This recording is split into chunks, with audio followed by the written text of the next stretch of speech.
भगवत गीता के 15वें अध्याय में भगवान श्री कृष्ण ने हमें अनादि रूप से आत्मा के महत्वपूर्ण तत्वों का विवरण दिया है। यह अध्याय हमें विश्व के रूप, आत्मा की अविनाशिता और संसार के और आत्मा के संबंध के बारे में शिक्षा देता है। हमें यह बताता है कि हम आत्मा ही हैं, जो इस संसार में जन्म और मृत्यु के चक्र में आवर्तित होता है। यह अध्याय हमें हमारे असली स्वरूप की पहचान कराता है और हमें हमारे अंतरात्मा के आदिशेष अनंत जीवन की प्राप्ति का मार्गदर्शन करता है। हम कहां से आए हैं, कहां को जाना है, कभी तो यह सवाल आपके मन में भी आया ही होगा। अगर नहीं आया तो आपको सोचना चाहिए कि किस तरह की जिंदगी में आप उलझे हुए हैं। खुद के बारे में सोचने के लिए आपके पास समय ही नहीं है या इच्छा ही नहीं है। और अगर आपके मन में यह सवाल आया है तो चलिए आइए हम सब मिलकर इस अध्याय के रहस्यों को समझें और जीवन को अधिक महत्वपूर्ण और संवेदनशील बनाने की कोशिश करें। जय श्री कृष्णा। श्री भगवानुवाच ऊर्ध्वमूलमधः शाखं श्वत्थः प्राहुरव्ययम् छंदांसी यस्य पर्णानि यस्तं वेद स वेदवित्। श्री कृष्ण हमें बताते हैं कि हमारा यह संसार एक अविनाशी वृक्ष है, जिसका पेड़ कभी नष्ट नहीं होता। यह वृक्ष हमें सरलता और नम्रता की प्रेरणा देता है। इसकी ऊपर की ओर जड़ें और नीचे की ओर शाखाएं हैं, जिससे हमें समझ मिलती है कि परमात्मा ऊपर में है और प्रकृति नीचे है। यह वृक्ष वेदों के ज्ञान का प्रतीक है और जो इसे समझता है उसे सभी विद्याओं की प्राप्ति होती है। इस अविनाशी वृक्ष को जानना हमारे लिए अत्यंत महत्वपूर्ण है, क्योंकि यह हमें सांसारिक बंधनों से मुक्ति प्राप्त करने की दिशा में मार्गदर्शन करता है। अधश्चोर्ध्वं प्रसृतास्तस्य शाखा गुण प्रवृद्धा विषय प्रवाला है। अधश्च मूलान्यनुसंततानि कर्मानुबंधीनि मनुष्य लोके। इस संसार को एक बड़े पेड़ की तरह देखा जा सकता है, जिसकी शाखाएं हम सभी अलग अलग यूनियन के रूप में मान सकते हैं। इस पेड़ के शाखाएं नीचे और ऊपर सभी दिशाओं में फैली हुई हैं, जैसे भूमि, पानी और आकाश के तीनों गुणों के द्वारा विकसित होती हैं। जब नए पत्ते निकलते हैं तो यह हमारी इंद्रियों के विषयों को प्रकट करते हैं। वह शाखाएं जो नीचे की ओर जाती हैं, वास्तव में हमारे बंधन को प्रतिनिधित्व करती हैं। इसी तरह उन लोगों में जो फल के लाभ के लिए कर्म करते हैं, वास्तव में उस बंधन में बंधे रहते हैं। न रूपम स्यः तथोपलभ्यते नान्तो न चादिर्न च संप्रतिष्ठा अश्वत्थमेन सुविरूढ़मूल मसंग शस्त्रेण दृढ़ेन छित्त्वा। कोई भी पेड़ हो, उसकी जड़ें नीचे मिट्टी में ही जाती है, शाखाएं चारों तरफ फैलती है, लेकिन जो यह संसार रूपी वृक्ष है, इसके वास्तविक स्वरूप का अनुभव इस जगत में नहीं किया जा सकता है। और इसकी वजह है क्योंकि ना तो इस पेड़ का आदि है और ना ही इसका अंत है। ना तो यह पेड़ कहीं से शुरू हो रहा है, ना ही इसका कोई अंत दिखता है। दोस्तों, आप कैसे ऐसे पेड़ की कल्पना कर सकते हैं? वैसे तो पेड़ों का आधार धरती होती है, लेकिन इस पेड़ का कोई आधार ही नहीं। जी हाँ, लेकिन अगर आप हमारी इस दुनिया के मोह, लोभ और बंधन को तोड़कर वैराग्य की अवस्था में आए तो इस पेड़ को काट सकते हैं। कहने का अर्थ है कि अगर आप प्रकृति के 3 गुणों से बच पाए तो इस पेड़ का भी अनुभव कर सकते हैं। ततः पदं तत्परिमार्गित व्यम यस्मिन्दता न निवर्तन्ति भूयः तमेव चाद्यं पुरुषं प्रपद्ये यतः प्रवृत्तियः प्रसृता पुराणी। वैराग्य का अर्थ है निष्काम कर्म में समर्पण। यही वह मार्ग है जिससे हम संसार के बंधनों से मुक्ति पा सकते हैं और परमात्मा के पास पहुंच सकते हैं। जब हम अपने कर्मों को ईश्वर के लिए समर्पित कर देते हैं तो हमारी आत्मा संयमित होता है और हम परमात्मा के साथ एकात्म होते हैं। इस अवस्था में हम भाव चक्र से मुक्ति प्राप्त कर सकते हैं। भगवान कृष्ण कहते हैं कि जो व्यक्ति परमात्मा के शरण में आता है वह सांसारिक बंधनों से मुक्त हो जाता है। संसार का वृक्ष केवल तब काटा जा सकता है जब हम परमात्मा की शरण में जाते हैं और उसकी आज्ञाओं का पालन करते हैं। अतः हमें संसार के बंधनों से मुक्त होकर परमात्मा की शरण में जाना चाहिए ताकि हम आत्मिक शांति और मोक्ष को प्राप्त कर सकें। निर्माण मोहा जित संग दोषा अध्यात्म नित्या विनिवृत्त कामा है द्वंद्व वैर विमुक्ता सुख दुःख ज्ञ गच्छन्त्य मूढ़ा पदम व्ययंतत।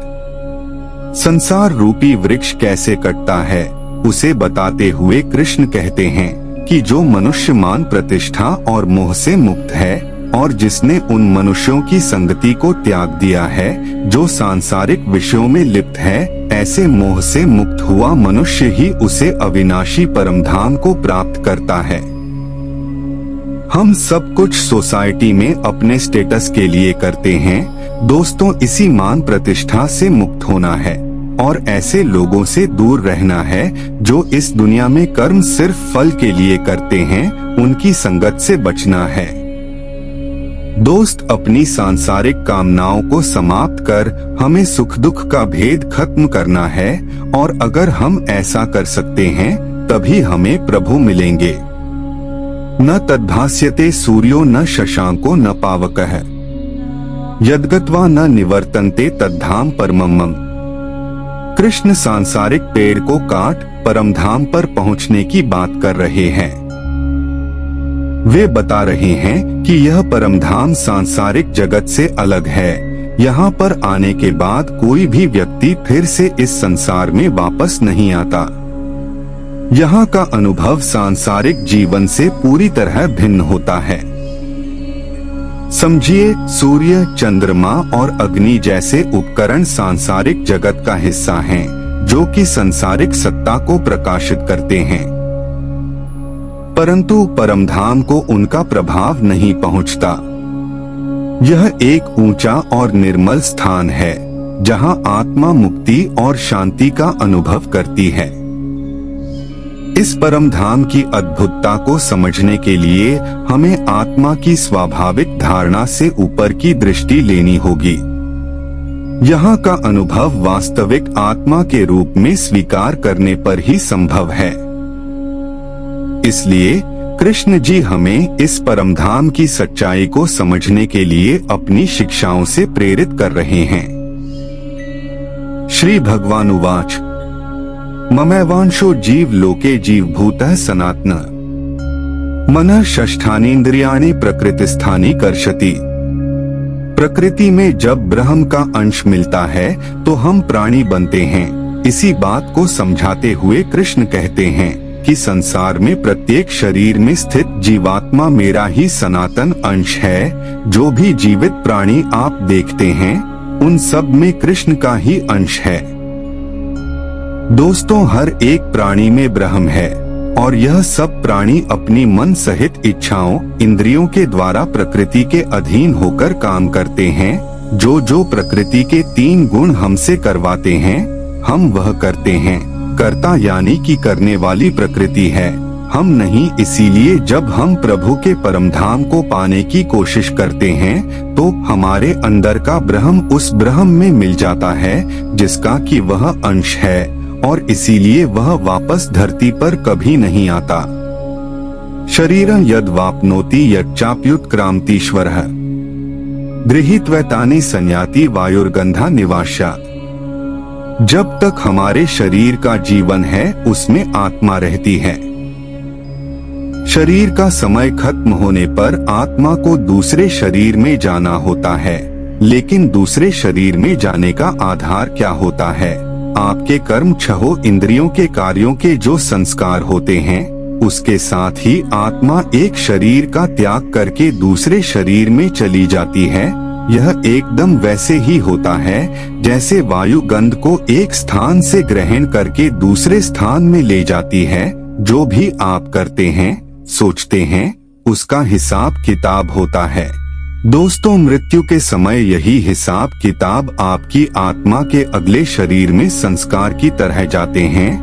तो जो भी करें, इस बात को ध्यान में रखें दोस्तों, प्रभु के नियम से कोई भी नहीं छूटता।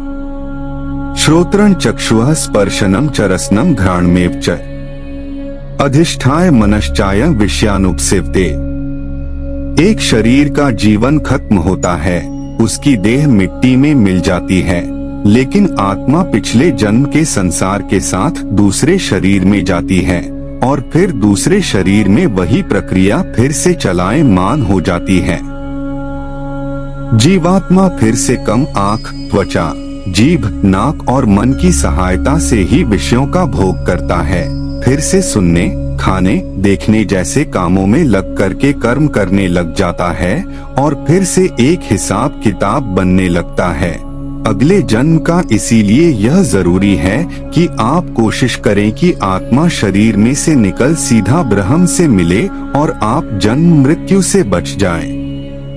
उत्क्रामंतं स्थितं वापि भुंजानं वा गुणान्वितम् विमूढ़ा नानु पश्यन्ति पश्यन्ति ज्ञान चक्षुषः। जीवात्मा एक शरीर से दूसरे शरीर में पिछले जन्म के संस्कार लेकर आती है और इस क्रम में जाती रहती है। यह समझने के लिए आवश्यक है कि हमें अपनी आत्मा के साथ संवाद करना आवश्यक है, क्योंकि यह ज्ञान केवल ज्ञानी व्यक्तियों को ही प्राप्त होता है। ज्ञानी ही जानते हैं कि जीवात्मा कैसे शरीर का त्याग कर सकती है और कैसे वह प्रकृति के गुणों के अधीन नहीं होकर अपने वास्तविक स्वरूप में स्थित रह सकती है। लेकिन हमें ध्यान देना चाहिए कि मूर्ख मनुष्य कभी भी इस प्रक्रिया को नहीं समझ सकते। केवल वही व्यक्तियां ही इस अनंत ज्ञान के प्रकाश से आश्रित होते हैं जो अपने आंतरिक दृष्टि से जीवन को समझते हैं। इसलिए हमें समझना चाहिए कि ऐसे मूर्ख जो ज्ञान के महत्व को नहीं समझते, हमें उनसे बचकर रहना चाहिए। यतन्तो योगिनश्चैन पश्यन्त्यात्मन्यवस्थितम् यतन्तोप्यकृतात्मानो नैन पश्यन्त्यचेतसः। हमारे अंदर जो आत्मा है उसे जीवात्मा कहते हैं। उसी के आने की जाने की प्रक्रिया से ही यह दुनिया चल रही है। अगर आत्मा शरीर के बंधन से मुक्त हो जाती है तो वह वापस अपने घर यानी के ब्रह्म में मिल जाती है जहाँ से वह आई थी। लेकिन कैसे? योग से योग के अभ्यास में प्रयत्नशील मनुष्य ही अपने हृदय में स्थित इस आत्मा को देख सकते हैं, किंतु जो मनुष्य योग के अभ्यास में नहीं लगे हैं, ऐसे अज्ञानी प्रयत्न करते रहने पर भी इस आत्मा को नहीं देख पाते हैं। आपको निरंतर योग करना होगा, हार ना मानते हुए अपने मन, शरीर और बुद्धि को दृढ़ करके ही आप आत्मा को जान पाएंगे। यदादित्यक्तं तेजो जगत भास्यतेऽखिलम् यच्चन्द्रमसि यच्चाग्नौ तत्तेजो विद्धि मामकम्। सूर्य के प्रकाश से ही हमारी धरती चलती है। इसी प्रकाश के ताप से ही पानी का वाष्पीकरण होता है और फिर वर्षा होती है। खेत हरे भरे होते हैं, हमारे पेट भरते हैं और हम जीवित रहते हैं। दोस्तों, साइंटिस्ट का कहना है कि सूर्य में एक फ्यूजन प्रक्रिया चल रही है जिससे यह प्रकाश होता है। लेकिन कृष्ण कहते हैं, हे अर्जुन, जो प्रकाश सूर्य में स्थित है जिससे समस्त संसार प्रकाशित होता है, जो प्रकाश चंद्रमा में स्थित है और जो प्रकाश अग्नि में स्थित है, उस प्रकाश को तू मुझसे ही उत्पन्न समझ। कृष्ण ऐसा कह रहे हैं कि जो ज्योति में आपको प्रकाश दिखता है ना, वह स्वयं कृष्ण ही है। गामाविश्य च भूतानि धारयाम्यमोजसा पुष्णामि चौषधीयः सर्वाः सोमो भूत्वा रसात्मकः। हम सभी कृष्ण के संकल्प का परिणाम हैं। उनकी ऐश्वर्य और शक्ति के कारण ही प्राणियों के जीवन का संचालन होता है। न केवल प्राणियों में बल्कि वनस्पतियों में भी कृष्ण चंद्रमा के रूप में उन्होंने जीवन रस उत्पन्न किया है, जो समस्त प्राणियों को पोषण प्रदान करता है। धरती में पानी, खाद और उर्वरता के मिश्रण के बाद ही फसलों की उन्नति होती है। इस प्रकार कृष्ण उनके संकल्प के अनुसार जीवन के उत्पन्न होने में सहायक होते हैं। उनका संकल्प ही है जो हमें उत्साहित करता है, हमारे हृदय को गति देता है और फसलों में पोषण उत्पन्न करता है। इस रूप में वह हमारे जीवन का सच्चा पोषक है। वैश्वानरो भूत्वा प्राणिना देहमाश्रितः प्राणापान समायुक्तः पचाम्यन्नम चतुर्विधम। अन्न हमारा आधार है। जीवित प्राणी को अगर अन्न नहीं मिलेगा तो वह मर जाएगा। अन्न को 4 प्रकार का बताया गया है: चबाने वाले, पीने वाले, चाटने वाले और चूसने वाले। कृष्ण कहते हैं कि मैं ही पाचन अग्नि के रूप में समस्त जीवों के शरीर में स्थित रहता हूँ। मैं ही प्राण वायु और अपान वायु को संतुलित रखते हुए 4 प्रकार के अन्न को पचाता हूँ। वह अग्नि जो हमारे अन्न को पचाकर हमें शक्ति देती है, यह अग्नि कृष्ण ही है। इससे पहले कृष्ण ने कहा था कि जो आपको ज्योति दिखती है उसका प्रकाश भी वे स्वयं हैं, और अब वह स्वयं को पाचन अग्नि बता रहे हैं। यह तत्व यह है कि हम सब क्योंकि कृष्ण के संकल्प का नतीजा हैं, इसलिए हमारी इस पूरे ब्रह्मांड की हर क्रिया का आधार स्वयं कृष्ण है। सर्वस्य चाह हृदि सन्निविष्टो मत्तः स्मृतिर्ज्ञानम पोहनम च वेदैश्च सर्वैर्ह में वेद्यो वेदांत कृद वेद विदेव चाहम। हमारे अंतकरण में स्थित आत्मा जो हमारा सच्चा अस्तित्व है, वह सदा कृष्ण ही है। ज्ञान का आगमन और उसका अभाव, स्मृति और विस्मृति, सब कुछ कृष्ण के बिना संभव नहीं है। हमारे कर्मों के आधार पर ही हमें ज्ञान का अनुभव होता है या फिर अभाव होता है। कई बार आवश्यकता के समय हम अहम विषयों को भूल जाते हैं, लेकिन यही कृष्ण हमें अनुस्मरण और पुनः ज्ञान की ओर आकर्षित करते हैं। कृष्ण कहते हैं कि उन्हीं से ही सभी वेदों का ज्ञान प्राप्त होता है और वे ही सभी वेदों के ज्ञानी होते हैं। द्वाविमो पुरुषो लोकेक्षरश्चाक्षर एव च क्षरः सर्वाणि भूतानि कूटस्थोक्षर उच्यते। संसार में जो भी जीव होता है, एक दिन उसकी मृत्यु निश्चित है। गलत संसार में 2 प्रकार के जीव होते हैं, एक नाशवान यानी के अक्षर और दूसरे अविनाशी यानी अक्षर। जो अक्षर मतलब कि नाशवान होते हैं, उन्हीं की मृत्यु निश्चित है, लेकिन समस्त जीवों की आत्मा अविनाशी है, उसकी मृत्यु नहीं होती, वह कभी नहीं मरती। यह ही सारे ज्ञान का आधार है। इसके आगे ही कृष्ण का बाकी का ज्ञान बताना शुरू होता है। यही आपको समझना होगा दोस्तों की आत्मा अमर है, इस ब्रह्म का अंश है। जिस दिन वह इस ब्रह्म में मिलेगी तो आपको मुक्ति मिलेगी, वरना नहीं। उत्तमः पुरुषस्त्वन्यः परमात्मेत्युदाहृतः यो लोकत्रयमा विश्व बिभर्त्य व्यय ईश्वर है। क्षर और अक्षर, इन 2 तरह के जीवन के बारे में कृष्ण ने बताया है कि क्षर वह जो मर जाता है और अक्षर यानी कि आत्मा जो अमर है। लेकिन इन दोनों के अतिरिक्त इन दोनों से अलग भी एक श्रेष्ठ पुरुष है, जिसे कहा जाता है परमात्मा। यह अविनाशी भगवान तीनों लोकों में प्रवेश करके सभी प्राणियों का भरण पोषण करता है। तीनों लोकों का अर्थ है पृथ्वी, अंतरिक्ष और स्वर्ग। परमात्मा अपने चैतन्य बल से इन तीनों लोकों में प्राण फूंकता है, सबको जिंदा रखता है, और तभी यह सृष्टि चलती है। जो हमारे अंदर है वह आत्मा है, जो बाहर है वह परमात्मा है, और आत्मा और परमात्मा एक ही है। यस्मात् क्षरमति तो हम अक्षरादपि चोत्तमः अतोस्मि लोके वेदे च प्रथितः पुरुषोत्तमः। क्षर और अक्षर की परिभाषा को समझाते हुए कृष्ण ने बताया कि इन दोनों के अलावा एक श्रेष्ठ पुरुष भी है जो है परमात्मा, और यह पुरुषोत्तम पुरुष कृष्ण ही है। यह अक्षर और अक्षर दोनों जीवन से परे और सर्वोत्तम है। वेदों में जिनका पुरुषोत्तम नाम से वर्णन होता है वह कृष्ण ही है।